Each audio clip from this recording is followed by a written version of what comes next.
Je vais essayer d'amener un début de lueur d'espoir. En fait, là, moi, je vais vous parler plus des luttes étudiantes, pas nécessairement genre de celles à venir. Je vais laisser ça à ma camarade, mais plutôt un parallèle de ce qui s'est fait déjà dans le passé, parce qu'en fait, là, les luttes étudiantes et austérité, en fait, sont liées depuis plusieurs années.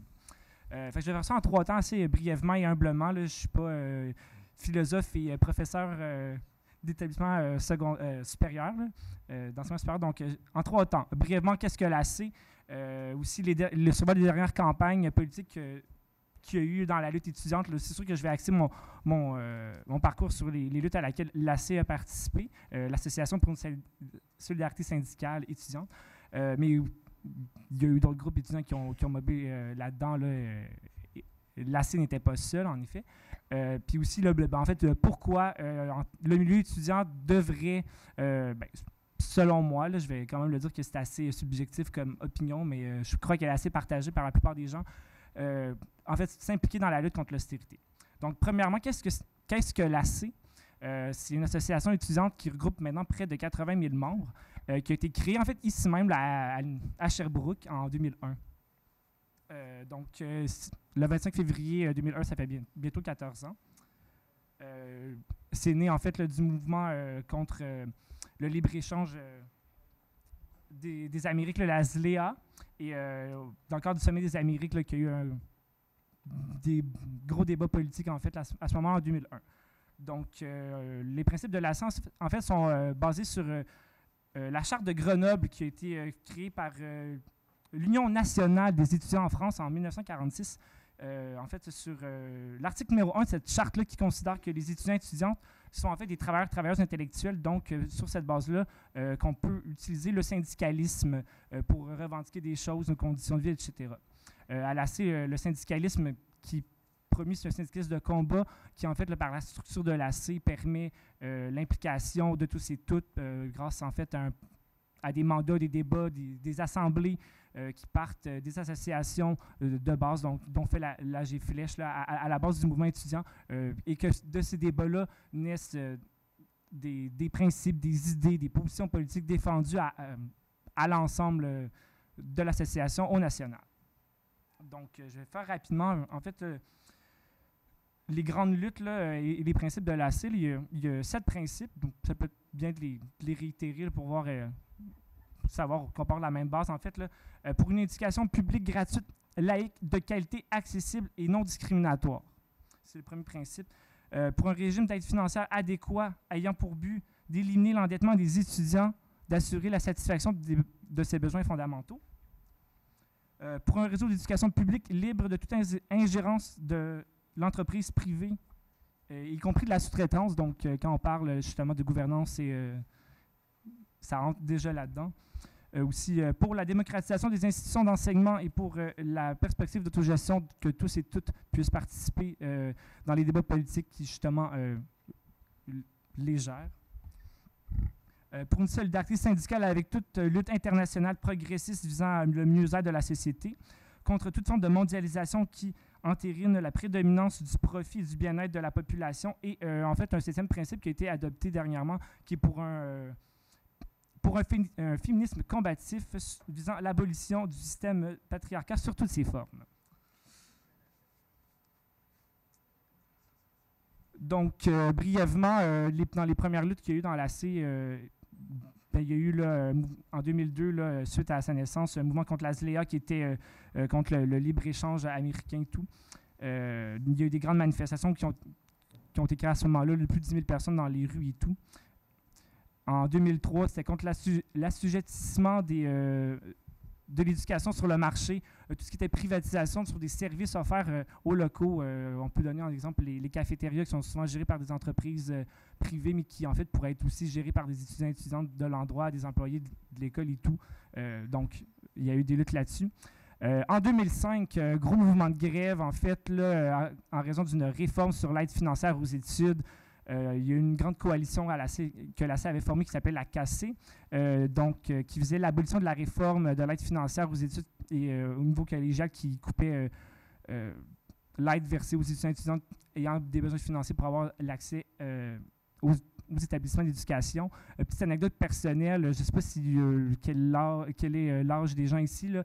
Pour les plus vieux, peut-être que vous vous en souviendrez. Moi, je suis au secondaire à ce moment-là, mais il y avait un beau mouvement de grève, en fait, de lever le cours, même dans les secondaires, dans la région. Là, moi, je viens de la région, à Estingus, puis on avait bloqué des ponts, là, puis en s'assoyant dans la rue, c'était cool. Là. Fait que, voilà, je voulais en parler, là, parce que dans la région, c'était beau à ce moment-là.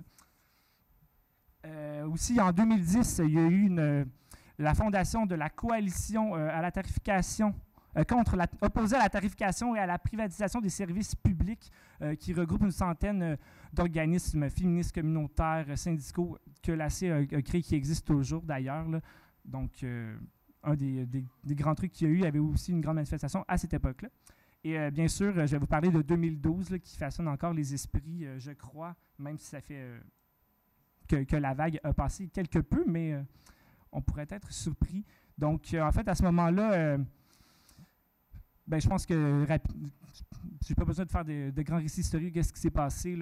C'était le plus grand mouvement de grève étudiant à ce moment-là, des associations étudiantes qui ont été en grève pendant plus de 6 mois.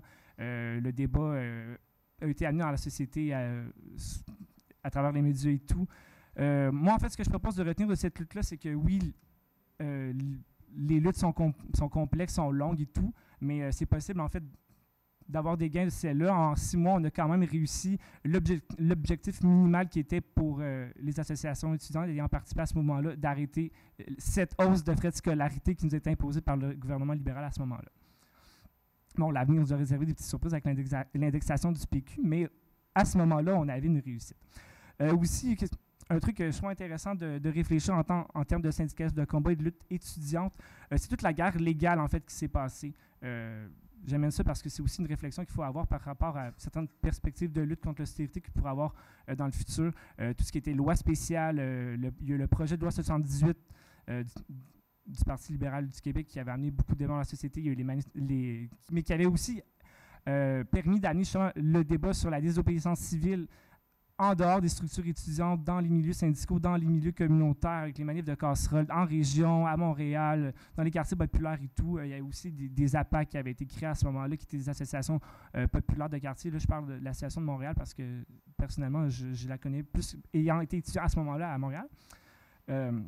Donc, une belle réflexion sur la désobéissance civile qui peut être intéressant de se rappeler à l'aube de ce qui se prépare, en fait. Donc, bref, ce que je voulais amener par ça, c'est qu'en fait, les premières luttes de l'AC ont toujours été liées à des problématiques entourant l'austérité, qui en fait sont des mesures dont on en parlera avec les néolibéralistes qui sont impliqués depuis déjà les années 80, qui ont toujours miné en fait l'éducation supérieure, mais aussi au secondaire et au primaire. Des trucs que tous et toutes à l'AC, on veut défendre, que ce soit accessible, empêcher que le privé vienne un peu parasiter la chose. Donc, je n'irai pas faire ce que mes collègues viennent justement de très bien expliquer.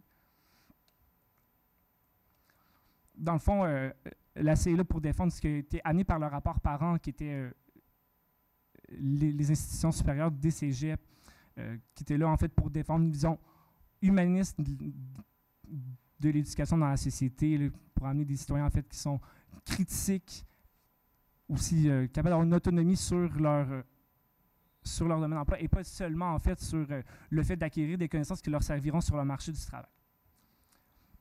Donc par la suite, il y a eu une belle campagne en 2012-2013 qui était pour la gratuité scolaire en fait, qui était dans la mouvance du sommet sur l'éducation supérieure qui a été organisé par le Parti québécois, qui a résulté par la belle indexation qui fait que maintenant on n'a plus le gel de la gratuité, le gel des frais de scolarité, je vais dire le gel de la gratuité scolaire, ce serait merveilleux, mais bon, donc, et de ce qui en est sorti, le rapport de Mers, d'un des 5 chantiers de réflexion poussés sur qu'est-ce que la société québécoise et qu'est-ce que l'éducation, là, veuillez noter l'ironie du ton de ma voix.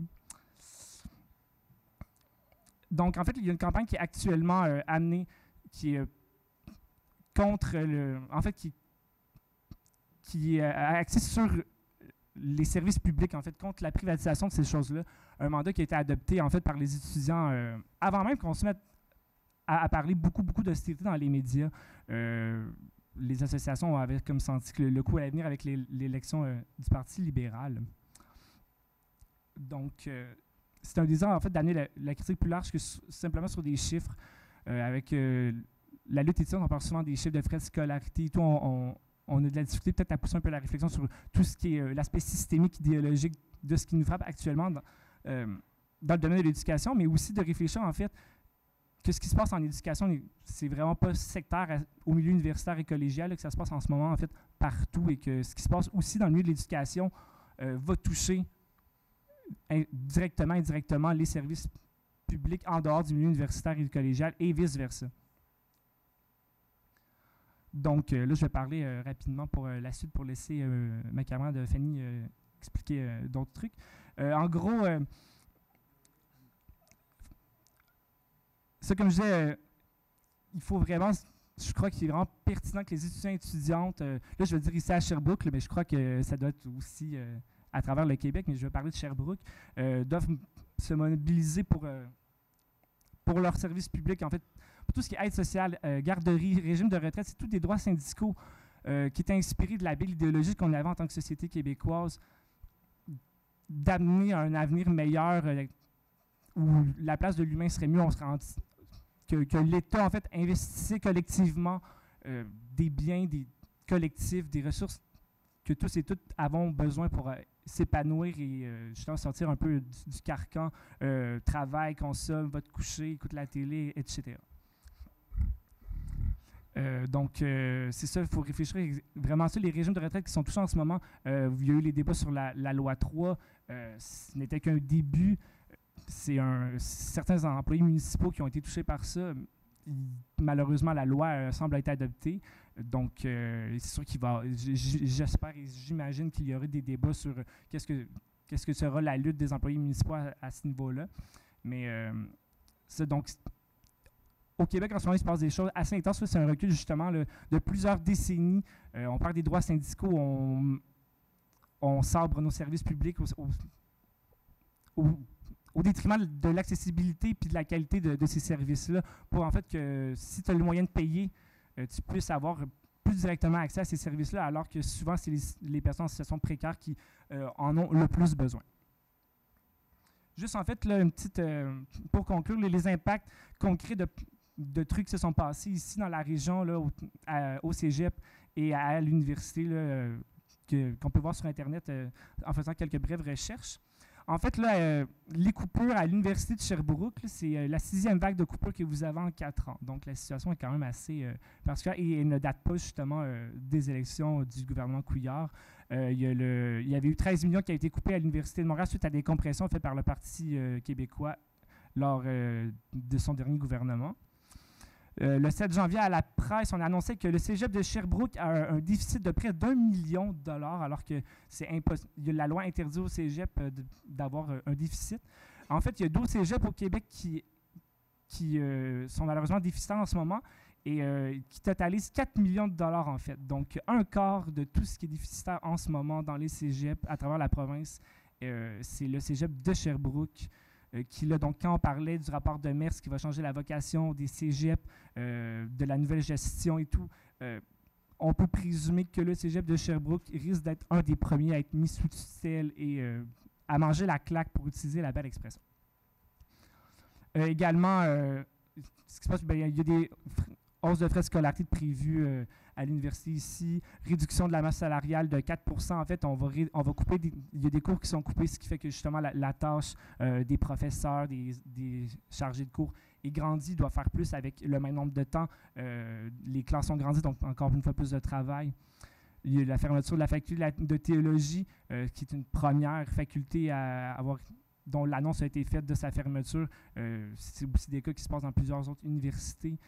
Pas nécessairement pour les facultés de théologie, mais tout ce qui est faculté généralement, c'est les arts et les sciences humaines et tout ce qui relève des vocations humanistes des études supérieures qui mangent la claque en premier.